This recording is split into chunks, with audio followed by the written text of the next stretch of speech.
கதவு. இது ஒரு காதல் கதை. சுமித்ரா அறை விளக்கின் விசையை தட்டாமல் ஜன்னல் துணியை விலக்கி பார்த்தாள். வெளியே இருள் கனிந்து மூடி கிடந்தது. அடுத்த அறையில் அம்மா தன்னை மறந்து உறங்கிவிட்டிருந்தாள்.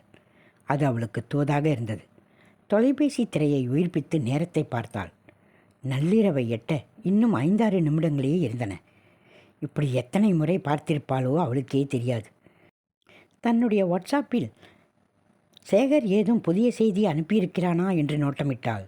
அப்படி ஏதும் இல்லை என்றவுடன் ஏமாற்றத்தில் உள்மனம் புலங்கியது.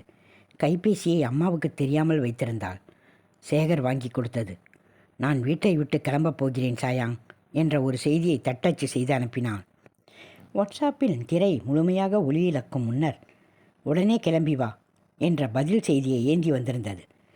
அப்போது அவள் மனம் இருப்பு கொள்ளவில்லை. கால்கள் பரபரத்தன. ஏற்கனவே பின்கதவு தாழ்பாலை திறந்தே வைத்திருந்தாள். திறக்கும் போதும் உரசும் ஓசை அம்மாவின் செவியை தட்டிவிடக்கூடாது என்பதற்காக அறையில் அம்மா உருக்களித்து படுத்து கிடந்தாள். மெல்லிய குரட்டை ஒலி அறையில் சுமித்ராவின் அந்தரங்க செயல்பாட்டை எச்சரிப்பது போன்ற பிரமையை உண்டாக்கியது. வெளியே இருள் கரிய மேகத்தைப் போல சுருண்டு கிடந்தது.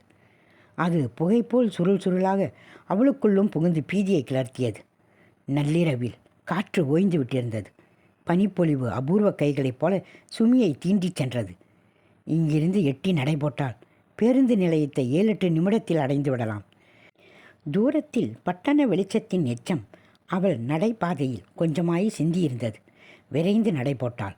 ஆனால் அப்பொழுது அவை உடலின் புதிய பகுதியாக வளர்ந்து பாரமாக இருப்பது போல உணர்ந்தாள். மனது நீண்ட நாட்களாக சிவப்படாத முடி போல பின்னி சிக்கி கொண்டிருந்தது. சேகர் சத்தியம் செய்தது போல வந்து விடுவானா? வந்து விடுவான். அவன்தானே இதற்கு திட்டம் தீட்டியவன். அவன்தானே நான் பின்வாங்கிய எனக்கு துணிச்சலை கொடுத்தவன். அவன் சொன்ன வார்த்தைகளால் தானே நம்பிக்கை விதைக்கப்பட்டது. வந்து விடுவான், வந்து விடுவான், வந்துடுவான் என்று மனதை தேட்டிக் கொண்டாள். இருந்தாலும் இயல்பை முறிக்கும் ஒரு உள்நடுக்கம் நிலையாக இருந்தது. இதோ பேருந்து நிலையத்தை அடைந்து விட்டாள். பார்வையால் அவ்விடத்தை சுற்றியும் சல்லாடை செய்தாள். தெரிந்த முகம் ஏதும் தட்டுப்படக்கூடாது என்பதே அவளின் முதல் பயம். 2 மாலாய் மாணவர்களைத் தவிர வேறு மனித நடமாட்டம் இல்லை. வெண்ணிற இருக்கையில் எட்டி எட்டி உட்கார்ந்திருந்தார்கள். நள்ளிரவின் அமைதியும் ஈரக்காற்றின் வருடனும் சூன்ய வெளிக்கு துணையாய் நின்றது. கோலாலம்பூருக்கு போகும் கடைசி பேருந்துக்காக காத்திருந்தார்கள். அவர்களும் வேறு பேருந்துகள் அங்கே இல்லை. புதியதாக வருபவர்கள் கண்ணில் பட்டுவிடக்கூடாது என்பதற்காக ஒரு தூணின் மறைவில் ஒதுங்கி நின்று கொண்டாள். பயணத்தை பறைசாற்றும் பையை யார் கண்களிலும் படாதவாறு மறைத்து வைத்து கொண்டாள். ஆனால் அப்பயணப்பை காட்டிக் கொடுத்து விடலாம் என நினைக்கும் அத்தருணத்தில் அதற்கு உயிர் வந்துவிட்டது போல உணர்ந்தாள். இறைக்கு காத்து நிற்கும் கொக்கு போல சேகரின் வருகையை மனம் ஓயாமல் எதிர்பார்த்து கொண்டிருந்தது. நான் முதலில் வந்து விடுவேன் என்று சொன்னவன் சொல்லை காப்பாற்றாமல் இருந்தது அவளுக்கு சிறிய எரிச்சலை உண்டாக்கியது. வீட்டின் பின்கதவை வெறுமனே சாத்தியவாறே இருப்பதும் அதனை வெளியே இருந்து தாழ்பாலிட முடியாமல் போனதும் அவளுக்கு நினைவுக்கு வந்து தொந்தரவு செய்தது. காதல் வயப்பட்டு புறப்பட்ட அவசரத்தில் பின்கதவுக்கு வெளியே இருந்த தாழ்பால் இடவில்லை, வாய்ப்பில்லை என்பதையும் மறந்திருந்தாள். கைபேசி திரை சட்டென்று வெளிச்சமேறி அதிர்ந்தது. நான் வந்துட்டேன், நீ எங்கே இருக்க? அச்செய்தியால் கண்கள் ஒளிர்ந்தன. அச்சம் சற்றே அகன்றது. அவள் அதனை பையில் திணித்துவிட்டு தூணை விட்டு விலகி எட்டி பார்த்தாள். சேகரின் உருவம் எதிர்ப்பக்கம் 50 அடி தூரத்தில் தெரிந்தது. அவனின் உடல் அசைவு அவன்தான் என்று உறுதிப்படுத்தியது. அவள் கையை அசைத்தாள். அப்போது அவன் வேறு திசையை பார்த்து கொண்டிருந்தான். சுமி, சேகர் என்று அழைக்க குரல் எழுப்ப நினைத்த மறுகணம் முடிவை மாற்றிக்கொண்டாள். சுமியின் கைப்பையை வாங்கி கொண்டு ரொம்ப நேரமாச்சா வந்து என்றான். அடங்கிய குரலில், நீங்கள் சொன்ன நேரத்துக்கு வந்து சேர்ந்துட்டேன், நீங்கள் தான் லேட்டு, ரொம்ப பயந்துட்டேன் தெரியுமா என்றாள். சேகர் அவளை தோளில் கையை போட்டு அணைத்து கொண்டான். அந்த கதகதப்பில் அவளை சூழ்ந்திருந்த பீதி சற்றே விலகி கொண்டிருந்தது. தவித்து கிடக்கும் ஒரு பெண்ணுக்கு தக்க நேரத்தில் கிடைக்கும் ஆண் துணை எவ்வளவு சுகமானது என்பதை உணர்ந்தபோது உடல் மெலிதாய் சிலிர்த்தது. கோலாலம்பூருக்கு பயணப்படும் பேருந்து இரவு பூதம் போல வந்து நின்றது. சுமியை ஏறச் சொல்லி கண்ணசைத்தான். பின்னால் அவனும் உள்ளே நுழைந்தான். உள்ளே பேருந்தின் உள் வெளிச்சம் தன்னை தேடி வந்து யாரோ டார்ச் லைட்டால் முகத்துக்கு நேரே வெளிச்சம் காட்டி அடிப்பது போல இருந்தது. அந்த ஒளிவெள்ளம் அவளை பதட்டத்துக்கு தள்ளியது. கிளம்பிடும், இன்னும் 5 நிமிஷம் என்றான். அவள் குனிந்து தலையை இருக்கை முன் புதைத்து கொண்டாள். அவள் கழுத்தில் இருந்து இறங்கிய முதுகெலும்பு பூரான் போல தோற்றமளித்தது. சேகர் அவள் வெற்றுமுதுகில் கை வைத்து ஆறுதலாக தடவினான். பேருந்து விளக்கு அணைந்தது. மெல்ல இடத்தை விட்டு நகர்ந்தது. அவள் உள்மனம் இருளை வரவிட்டது. அது அக்கணத்துக்கான விடுதலையை பிரகாணப்படுத்தியது போல இருந்தது. அந்த பயணிகள் வாகனம் மெல்ல இடத்தை விட்டு நகர்ந்தது. அப்போதுதான் அவளுக்கு மறு உயிர் வந்தது. அந்த பட்டண எல்லையை கடக்கும் வரை அவள் முகத்தை ஆமை போல உள்ளிழுத்து தாழ்த்தியே வைத்திருந்தாள். அவ்வாகனம் அவளின் ஊரை விட்டு வெளியே இழுத்து கொண்டு போக போக அவள் மனம் எடையற்று போனது போல ஆனது. சேகர், எனக்கு பயமாக இருக்குது என்று விசும்பத் தொடங்கினாள். எனக்கும் தான். இதையெல்லாம் எதிர்பார்த்து தானே வந்தோம். காலையில் அம்மா தேடுவாங்க என்று சொல்லி கண்களை கசக்கினாள். தேடத்தான் செய்வாங்க, பெற்றவங்க இல்லையா? நான் இல்லைன்னதும் பதறுவாங்க. இதெல்லாம் நடக்கும்னு நமக்கு முன்னையே தெரியும் தானே சுமி. நாக்கு உதற நான் காணலைன்னு எங்கெல்லாம் தேடுவாங்களோ தெரியல என்றாள். சுமி, நாம் போய் 2 நாளில் ஃபோன் பண்ணி சொல்லிடலாம். அழாம இரு, நான் இருக்கேன் கூட என்று சொல்லிக்கொண்டே அவளின் கைகளை கெட்டியாக பற்றி கொண்டான். அந்த வெப்பம் அவள் அச்சத்துக்கு வடிகாலாக இருந்தது. அம்மாவை பரிதவிக்க விட்டுட்டு வந்துட்டேனே, திரும்ப போயிடலாமா சேகர்? பைத்தியம், இங்கே இறங்குனா அப்புறம் வேறு வேணையே வேண்டாம். எங்கள் அப்பா குதிரைக்குள்ளே இல்லைன்னு நம்மளை நாமே காட்டி கொடுத்த மாதிரி ஆகிடும். 3-4 நாளைக்கு இப்படித்தான் இருக்கும், பயப்படாத என்றான். நான் வீட்டை விட்டு ஓடிட்டேன்னு ஊருக்கு தெரிஞ்சா முகத்தை எங்கள் அம்மா எங்கே வச்சுக்குவாங்க? சும்மா புலம்பாத சுமி, இதையெல்லாம் எதிர்பார்த்து தானே வந்தோம். நான் அவசரப்பட்டுட்டேன் போல இருக்கு. நான் ரொம்ப அவசரப்பட்டுட்டேன். அம்மாக்கிட்ட போகணும். நாம் போட்ட திட்டத்தை எல்லாம் ஒரு நொடியில் பாழாக்கிடுவோம் போல இருக்கே. நமக்கு கல்யாணம் பண்ணி வைக்க நம்ம 2 குடும்பமும் எதிர்ப்பு தெரிவிச்சிட்டாங்க. இதை விட்டால் நாம் ஒன்று சேர முடியாதுன்னு நாம் தானே பேசி முடிவெடுத்தோம். நம்ம சந்தோஷமாக வாழ போகிறத அவங்களுக்கு காட்டணும். அப்போ அவங்களோட மறுபடியும் ஒன்றா சேர்றதுல பிரச்சனையே இருக்காது. யார்கிட்டலாம் போய் விசாரிப்பாங்களோ தெரில, எங்கெல்லாம் போய் மொக்க கெடுவாங்களோ தெரியல. சொந்தக்காரவங்கெல்லாம் எல்லாம் கேவலமாக பேசுவாங்க. பாவம் எங்கள் அம்மா. பின்கதவு திறந்த வாக்கில் விட்டு வந்ததையும் மீண்டும் அவள் எண்ணங்கள் அவளை பிராண்டின. கொஞ்ச நாளில் எல்லாம் சரியாயிடும். இப்படி ஓடி வந்து மீண்டும் குடும்பத்தோடு சேர்ந்த எத்தனை தம்பதிகளை பார்த்துருப்போம். துணிச்சலாக தைரியமாக இரு என்றான். இருவருக்குமே தூக்கம் கொள்ளவில்லை. எல்லாம் சரியாயிடும், நீ வேணா பாரு என்றான். பொலவென்று விழிந்து கொண்டிருக்கும் போது பேருந்து கோலாலம்பூர் கட்டட நிறைந்த சாலையுடனே ஊடுருவி மெல்ல நகர்ந்து கொண்டிருந்தது. பேருந்து நின்றதும் இறங்கியவள், எங்கே போகிறோம் என்றாள். குரல் கமறியது. இமைகள் விரிய, கண்கள் சிவந்து எரிந்தன. முதலில் குளிக்க வேண்டுமென தோன்றியது.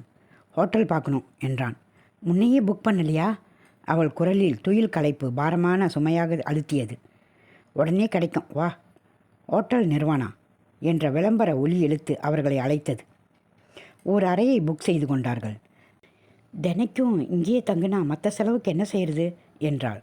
அதுக்குள்ளே வேலை தேடிக்குவேன், இங்கே சீக்கிரம் வேலை கிடச்சிடும்.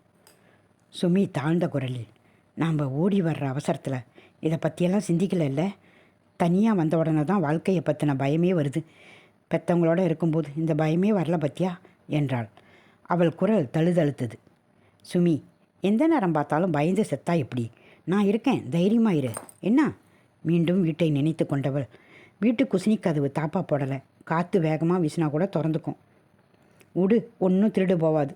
தான் இவ்வளவு பொறுப்பற்று நடந்து கொண்டதை சாத்தப்படாத கதவு எச்சரித்து கொண்டே இருந்தது. மறுநாள் காலை, நான் வேலை தேடிட்டு வந்துடுறேன் என்று அவள் முன்னால் தயங்கி நின்றான். போயிட்டு வெள்ளன்னா வந்துருங்க, அறைக்குள்ளே இருந்தால் போர் அடிக்கும் என்றாள். அவன் அங்கேயே நகராமல் நின்றிருந்தான். ஏன், என்னை விட்டு போக மனம் வரலையா? இல்லை, கையில் காசு இல்லை, அவங்ககிட்ட இருந்தால் கொடு. பேருந்து கட்டணத்துக்கு ஒரு நாள் அறை வாடகை மட்டுமே அவனிடம் பணம் இருந்ததை எண்ணும்போது அடுத்தடுத்து வரும் நாட்கள் அவளுக்கு இருண்ட காட்சியாய் தெரிந்தது. அவளிடம் இருந்த சொற்ப பணத்தில் 50 ரிங்கிட்டை எடுத்து கொடுத்தாள். அவன் அதனை பெற்றுக்கொண்டு கிளம்பினான். அவன் இல்லாத பொழுது இருமையில் அமிழ்ந்து கிடந்தது. தனிமையில் அம்மாவை நினைத்து கொண்டு அழுதாள். 4 சுவர்களுக்குள்ளான வாழ்க்கை சிறைக்கு உப்பாகி போனது. அறையின் வெளிச்சத்தை ஒரு வினோத இருள் கவ்வியபடி கடந்தது. தொலைக்காட்சியிலும் மனம் லயிக்கவில்லை. 4 சுவருக்குள்ளேயே அங்குமிங்கும் நடந்தாள். அவளின் இருப்பு அவளுக்கே சுமையாக இருந்தது. காதல் வயப்பட்ட மனம் கிளர்ச்சிக்கு அடிமையாகி போய் மனம் போன போக்கில் வீழ்ந்து கடைசியில் இந்த இடத்தில் கொண்டு வந்து நிறுத்தியிருந்ததை அறிவு சுட்டிக்காட்டிய பின்தான் அவளுக்கு உரைத்தது. நினைவில் பதிந்து போன வீட்டின் பின்கதவை நினைவுக்கு வந்தது மீண்டும். ஏதும் களவு போயிருக்குமா? ஏதாவது நடக்கக்கூடாது நடந்திருக்குமா? அம்மா ஒத்தையாக இருந்து சமாளிச்சிருப்பாளா என்று நினைத்து கொண்டாள். மறுநாள் மீண்டும் வந்து நின்றான். வேலை கிடைக்க சிரமமாக இருப்பதாகவும் விரைவில் அதற்கு ஒரு விடிவு பிறக்கும் என்றும் சொன்னான். அவள் கையில் பணம் இல்லை. கனத்த மனதோடு அவள் காதில் மாட்டியிருந்த சிறு தோடுகளை கழற்றி கொடுத்தாள். அவன் மீண்டும் காணாமல் போய் அந்திசாயும் நேரத்தில் வந்தான். அவள் உள்ளம் சுருங்க ஆரம்பித்தது. வந்தவன் உடனே வேறு ஹோட்டலுக்கு போகிறோம் என்றான். வேலை என்னாச்சு? கேட்டிருக்கேன், நாளைக்கு வர சொன்னாங்க. என்ன வேலை? ரெஸ்டாரண்ட்டில் சமையலுக்கு உதவி. நீ கிளம்பு, நொய்யின்னிக்கிட்டு. அவன் அவளை அழைத்து கொண்டு கிராப்பில் ஏறி ஒரு 3ஆம் தர விடுதியில் கொண்டு போய் விட்டான். அதன் வாசலுக்கு புகும்போதே சிகரெட் புகையின் தடித்த நெடி மோதியது. மூச்சு திணறும் அடர்த்தி. சிகரெட் புகையின் எச்சம் உடலுக்குள் உள்ளேயும் வெளியேயும் ஒட்டி கொண்டது போல் உணர்ந்தாள். வாந்தி தொண்டைக்குழியில் எட்டி பார்த்து இறங்கியது. வரவேற்பறை மங்கிய ஒளியில் சொம்பி கிடந்தது. சுவர் சாயம் பழுப்பாகி கிடந்தது. ஆண் பெண் ஜோடிகள் அடிக்கடி தென்பட்டனர். கூச்சம் காணாத கண்களால் உருரென்று பார்த்தார்கள். தரையில் சிகரெட் துண்டுகள் புழுக்களாய் மிதிப்பட்டன. கவுண்டரின் மேசை மீது டீயோ காப்பியோ எச்சிய கிண்ணத்தில் 2 வாடிக்கையாளர்களை பொருட்படுத்தாத ஈக்கள் இறை தேடி சுற்றின. அவ்விடத்தின் சூழல் புதிய அச்சத்தை அவளுக்குள் ஊற்றிக்கொண்டிருந்தது. ரகசியமாய், இந்த இடம் ஒரு மாதிரியா இருக்கே சேகர் என்றாள். அவன் கடுப்போடு, எல்லா மனுஷாளுங்களும் குடியிருக்கிற இடம்தான் என்றான். அவள் செய்த வினை பயனுக்காக ஏதோ ஒரு அவமானம் அவள் முதுகை தொற்றிக்கொண்டு பின்தொடர்வதாகவே உணர்ந்தாள். திடீரென அவன் பேச்சில் கடுமையும் ஏளனமும் தொனித்ததை அவள் எதிர்பார்க்காதது தான். அரை வாடகைக்கு பணம் இருக்கா என்றான். கொஞ்சம் மறைவான இடத்துக்கு போனாள். சுவரில் சாய்ந்து அழுதாள். அவளின் நிழல் காலுக்கடியில் குள்ளமாய் மிதிப்பட்டிருந்தது. பின்னர் தான் அணிந்திருந்த சங்கிலியும் கலட்டும்போது அது தலைமுடி இலைகளில் சிக்கின. எண்ணெய் காணா தலைமுடி அதன் இயல்பான கரிய நேரத்தை இழந்திருந்தது. எங்கள் அம்மா கூட்டு கட்டி வாங்கி கொடுத்தது என்று சொல்லி கையில் கொடுத்தாள். குரல் உடைந்து குளறியது. கண்களில் நீர் ததும்ப காத்திருந்தது. உதடுகள் மடிந்து உள்ளுக்கிழுக்கப்பட்டிருந்தன. இப்போ என்ன, சம்பளம் வந்தால் மீட்டுடலாம், இதுக்கு போய் அழுமூஞ்சாட்டை காட்டுற? 4 பேர் பொழைக்கிற இடத்துல. அந்த மாதத்தில் எஞ்சியிருக்கும் நாட்கள் அவளை அச்சுறுத்தின.